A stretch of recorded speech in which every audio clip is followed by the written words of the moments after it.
بەسڵاوێکی دووبارە بینەران و گوێگرانی خۆشەویستی تەلەڤیزیۆنی کۆمەڵا هاتوومەتە وڵاتان بۆ پێشکەشکردنی بەرنامەی لێکدانەوە هەڵوێست. لە بەرنامەی لێکدانەوە هەڵوێستی ئەم شەویش چەند بابەتێکمان ئامادەیە بۆتان نەخوێنمەوە.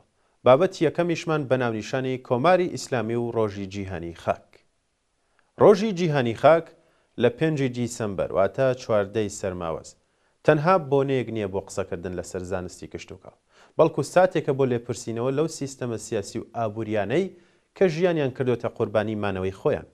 کاتێک جیهان باز لە پاراستنی خاک دەکات بۆ دابینکردنی خۆراک، ئێمەش دەبێت باس لە بینینی خاکێک بکەین کە لەژێر دەسەڵاتی ڕژێمی کۆماری ئیسلامی ئێراندا هەناسەکانی دەبڕێت و بەرەو مەرگێکی هێواش دەچێت. ئەمڕۆ لە ئێراندا قەیرانی خاک و ئاو لە ئاستی کارەسات تێپەڕیوە و گەیشتۆتە ئاستی تاوانێکی ڕێکخرا و دژ بە سروشت و دوجار مرۆڤ. ئەوەی ئەمڕۆ لە جوگرافیای ئێراندا دەگوزارێت تەنها بە بیابانبوون و وشکە ساڵێکی سروشتی نییە، بە تاڵانبردنی ئاو و خاکە لەلایەن مافیەکانی دەسەڵات و سوپای پاسدارانەوە. سیاسەتی دروستکردنی بەنداوە زەبەلاح و ناپێویستەکان و گواستنەوەی ئاوی ڕووبارەکان بۆ ناوچە پیشەسازیەکان بۆتە هۆی وشکبوونی دەیان لە زۆنگاوەکان و دەریاچەکان و هەروەها لە ناوچوونی ئاوی ژێرزەوی کە هۆکارە بۆ نشست و ڕۆچوونی خاک. دەریاچەی ورمێ و ڕووباری زایندەڕوو تەنها نمونەی بچووکی ئەم تاوانانن کە تێیدا ڕووبەرێکی زۆر لە خاکێکی بەپیت وشک دەکرێت و دەبێتە سەرچاوی خۆڵبارین و نەخۆشی، لە کاتێکدا جوتیارانیش بۆ دڵۆپێک ئاو دەناڵێنن. هاوکات دیاردەی سووتانی دارستانەکان بە تایبەت لە چیاکانی زاگرۆس و کوردستان پەردە لەسەر ڕووی ڕاستەقینەی ئەم ڕژێمە هەڵدەماڵێت. ساڵانە هەزاران دۆنم دارستان دەسووتێن، زۆربیان بە ئەنقەست و بە دەستی هێزەمنیەکان یان بە چاوپۆشی ئەوان دەکرێنەوە. ئامانجەکەش ڕۆنە لەلایەک بۆ تێکدانی ژینگەوەی ناوچەکەەوە لەلایەکی تر بۆ ڕاوەدونانی خەڵک و چۆڵکردنی گوندەکان. کاتێکیش خەڵکی خۆبەخش بە دەستی بەتاڵ هەوڵی کوژاندنەوەی دەدەن، دەسەڵات نەک هاوکاری ناکات بەڵکو زۆر جار ڕێگریان لێ دەکات و چالاکوانان دەستگیر دەکات. لەوەش مەترسیدا هەر گۆڕینی ناسنامەی کشت و کاڵی وڵاتە. لە وڵاتێکدا کە خەڵکەکەی لە ژێر هێڵی هەژاریدان و پێویستیان بە خۆراکی سەرەکیە، لە زۆر ناوچەی دوورە دەست و لە ژێر چاودێری باندەکانی سەربەدەسەڵات زەویە کشت و کاڵیەکانیان بۆ چاندنی مادە هۆشبەرەکان بەکاردەهێنرێن. لە جیاتیەوەی خاک بێتە سەرچاوی تێربوونی خەڵک، دەکرێتە ئامرازێک بۆ دەوڵەمەندبوونی باندەکان و بڵاوکردنەوەی مەرگ لە ناو گەنجاندا. ئەمڕۆ ئێران پلەی یەکەمی جیهانی هەیە لە ڕاماڵینی خاک. شارەزایان دەڵێن سەدان ساڵ کاتی دەوێت تا چەند سانتیمەترێک خاک دروست دەبێتەوە. بەڵام ئەم ڕژێمە بە پرۆژە نادروستەکانی و کونکردنی شاخەکان و لە ناوبردننی دارستانەکان و ڕوەک ئەم سامانە گرنگە لە ناو دەبات. خاکی بەپیت وەک خوێن لە جەستەی وڵات دەڕوات و ئەوەی دەمێنێتەوە تەنها بەرد و خاکێکی بە بیابان بووە. سەرباری ئەوەش ڕۆژانە پاشماوەی پیشەسازی و مادە کیمیایەکان بەبێ هیچ فلتەرێک دەڕژێنە ناو خاکەوە کە دەبێتە هۆی ژاراوی بوونی بەرهەمەکان و زیادبوونی دەیان نەخۆشی و لەوانە زیادبوونی شێرپەنجە کە کاریگەریشی سەدان کیلۆمەتر هەردەمێنێ. کاتێک باسی خاک دەکەین دەیان لە قوباسی لیجیا دەبێتەوە کە پێویستە قسەی لەسەر بکەین. بەڵام ئەوەی لێردا گرنگە ئەوەیە دەبێت بڵێن ئایا دەکرێت خاک بپارێزرێت لە ناوچوون و بۆ فەوتان؟ بێگومان بەڵێ، ڕێگاکانیشی زۆر ئاسانە. زانست دەڵێت ڕێگە چارەکان بریتین لە چاندنەوەی دارستانەکان، ڕاگررتنی بەنداوە زیان بەخشەکان، بەکارهێنانی سیستەمی ئاودێری مۆدێرن و ڕێگریکردن لە پیسبوونی پیشەسازی. بەڵام پرسیارە جەوهەریەکەش ئەوەیە، ئایا لە ژێر سایەی دەسەڵاتێکدا کە خۆی هۆکاری وێرانکاریە ئەم هەنگاوانە دەکرێن؟ وەڵامەکە نەخێرە. پاراستنی خاک لە ئێستادا و لە ژێر حاکمیەتی ڕژێمی کۆماری ئیسلامی پرسێکی تەکنیکی نییە، بەڵکو پرسێکی بەتاوە مانە سیاسیە. ناتوانیت داوای پاراستنی ژینگە لە مافیایە بکەیت کە ژیانی لەسەر تاڵانکردنی بنیاد ناوە. بەداخەوە هەتا ئەم دەسەڵاتە مابێت دارەکان دەسووتێن، ئاوەکان وشک دەبن و خاک دەبێتە بیابان. تاکە ڕێگا بۆ بەپیتکردنەوەی خاکی ئێران و گەڕانەوەی ژیان بۆ کەڵگەکان لابردنی سەرچاوەی ئەو ژەهرەیە.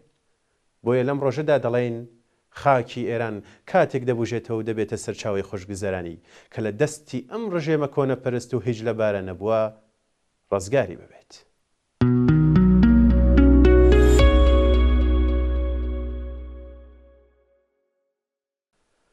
بابەتی دووەمیشمان بە ناونیشانی کێشە لەسەر سەرۆکوەزیران لە عێراق. ئەم بابەتە لە نووسینی عوسمانی حاجی مارەفە.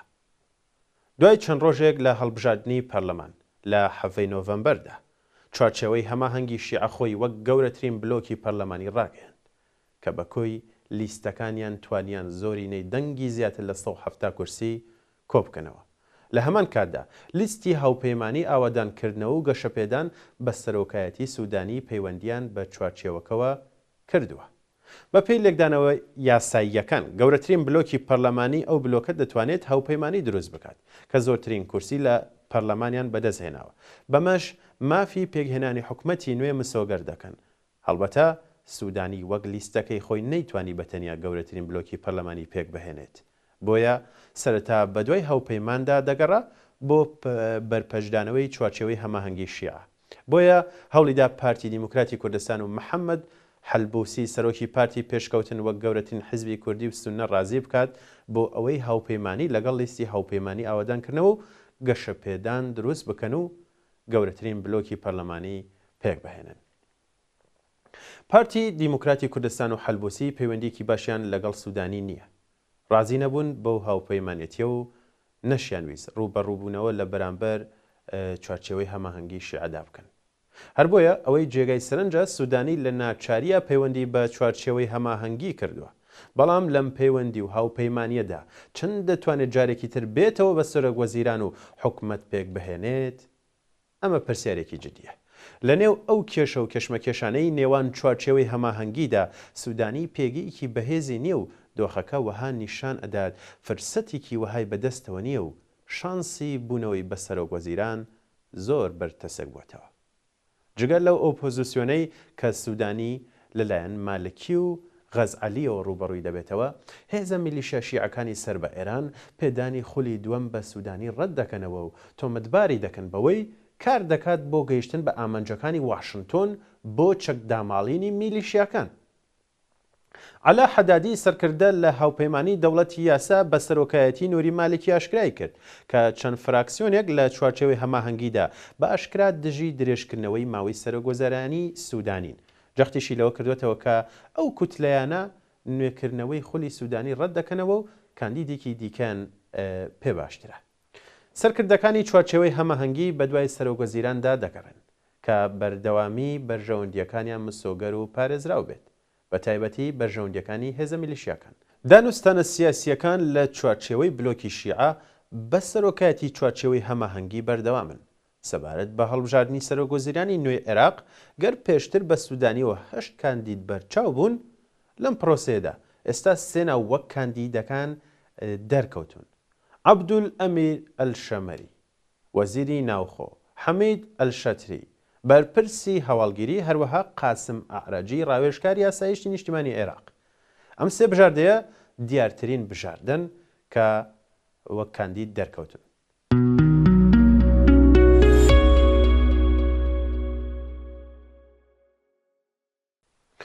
لەلایەکی ترەوە پێویست ئاماژە بەوە بدەین کە قەیرانێکی ئابووری لە ئارادایە بەهۆی کەمی نەختینەیی و بەرزبوونەوەی قەرزە ناوخۆیەکان و ترس لە دابەزینی نرخی نەوت و دابەزینی بەهای دیناری عێراقی لە بەرامبەر دۆلاردا. وەها پێشبینی دەکرێت حکومەتی داهاتوو ناچار دەبێت بەهای دیناری عێراقی بەرامبەر دۆلار دابەزێنێت لە 141,000 دینارەوە بۆ دەوروبەری 200,000 دینار. بەمەبەستی پێدانی موچەی فەرمانبەران و قانونشینی و چاودێری کۆمەڵایەتی. هەنگاوێکی لەو شێوەیە ئەگەر ڕوو بدات قەیرانێکی شۆکەر لە عێراقدا بە دوای خۆیدا دەهێنێت و دەشێت ڕوبەڕووبوونەوەیەکی نوێ لە نێوان حکومەتی داهاتوو و تەواوی سیستەمی سیاسی لەگەڵ ڕایگەشتی عێراقدا بهێنێتە ئاراوە. سێبەری گفتوگۆکانی سۆشیال میدیا و دەستگاکانی ڕاگەیاندنی عێراقی سەبارەت بە ناسنامەی سەرۆکوەزیرانی داهاتوو عێراق ئەوەیە کە سوودانی دووبارە دەستنیشان دەکرێتەوە یان هێزەکانی هاوپەیمانی شیعە کاندیدێکی دیکاڵ دەبژێرن. لە کاتێکدا سەرنج هەیە لەسەر سوودانی بەوەی کە لە ماوەی سەرۆکایەتیەکەیدا خەزێنەی عێراقی کەم کردوێتەوە و ملوێنێک عێراقی بۆ کارە حکومیەکان دامەزراندووە، وەک هەوڵێک بۆ دامرکانەوەی ناڕازیبوانی گەنجانی بێکار و بەرگرتن بە گەڕانەوەیان بۆ سەر شەقامەکان. بەمانەیەک کاری لەسەر وەڵام بە قەیرانی ئابووری نەکردووە. خاڵێکی دیکەی پەیوەندی نێوان پرسەکانی کەسایەتی سەرۆکوەزیرانی داهاتوو پەیوەستە بە قەیرانی ئابووریەوە کە قەوارە سیاسیە شیعەکان مەرجیان بۆ هەڵبژاردننی سەرۆکوەزیران داناوە. پێدەچێت هەوڵێک بێت بۆ دابەزاندنی ئەو سەقفەی کە سوودانی کاری لەسەر دەکرد. سەرکردەکانی چوارچێوەی هەماهەنگی دەیانەوێت پێکەی سەرۆک وەزیران زیاتر بەرتەسەکەنەوە تا مالکی یا هەر کەسێکی تر نەتوانێت تەواو کۆنتترۆلی دەسەڵاتەکەی بکات. لەلایەکی تریشەوە شیکاری ئابوووریەکان ئەوە دەردەخن کە بۆ هەر بەرمیلێک نەوت تەنیا $90 دەتوانێت هەموو پێداویستە داراییەکانی حکوومەتی داهاتوو دابین بکات. نرخی ئێستای نەوت لە دەوروبەری $62دایە. هیچ ئاماژەیەک بۆ بەرزبوونەوەی لە داهاتوێکی نزیکدا نییە. لە ڕاستیدا پێدەچێت ئەگەری دابەزینی نرخی نەوت زیاتر بێت. واقعەکە ئەوەیە کە دانیشتوانی عێراق و کوردستان چاوەڕوانیان لە سیستەمی سیاسی ئێستادا نییە کە پێکهاتەیەکە لەلایەن و هێزی تایفی و قەومی میلیشیا. هەڵبژاردنەکان و خواستەکانی هاوڵاتیان بۆ ئاسایش و ئازادی و دادپەروەری باش بژێوی و خۆشگوزەرانی و لێپرسینەوە لە گەندەڵی و گەندەڵکاران ئاسۆیەک نیشان نادات. ئەمەش کەش و هەوای دۆخێکە کە لە ئێستاوە گرژی و ئاڵۆزی زیاتر و خراپتر دەکات. ئەوەی جێگای سەرنجە ئەنجامی هەڵبژاردن ئاشکرای دەکات کە میلیشیا چەکدارەکان و هەوی پەیمانە سیاسیەکانی سەر بە ئێران زیاتر نەفوزی خۆیان چەسپاندووە بە سەرکەوتوی باڵادەستی مەیدانی شەڕەکانیان بۆ دەسەڵاتی فراوانتری پەرلەمانیش و کە بڵین گواستویانەتەوە. ئەم دەرەنجامە ڕێگە خۆش دەکات میلیشیاکان لە چوارچێوەی پێگاتە سیاسیە فەرمیەکان کار بکەن، ڕێگەیان پێدەدات کاریگەریان لەسەر پێکهێنانی حکومەت هەبێت و سیاسەتەکان ئاراستە بکەن بۆ خزمەتکردنی بەرژەوەندیەکانیان و فراوانکردنی کۆنتترۆلی خۆیان بەسەر دامەزراوە سیاسی و ئەمنیەکانی عێراقدا. ئەم چڕبوونەوەی دەسەڵاتیش بە هێزە میلیشیاکان دەبێتە هۆی ناهاوسەنگی زیاتری دەسەڵات لە بەرژەوەندی و قەوارانەی کە لە دەروی دەسەڵاتی دەوڵەت کار دەکەن و بە شێوەیەکی سیستماتیکی دامەزراوە حکومیەکان لاواز دەکەن.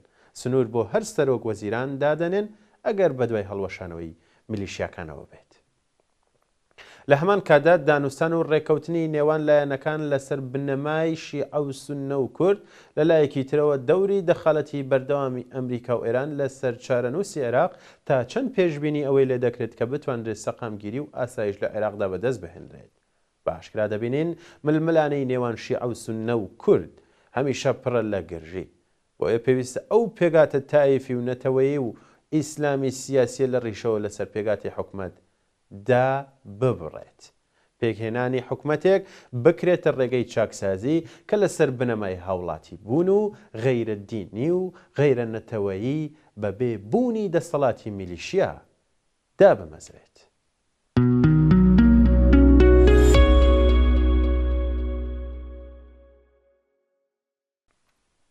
بەڵێ بینەرانی خۆشەویست، لێکدانەوە هەڵوێستم پێشکەشکردن تا بەرنامەیەکی تر هەر شاد بن.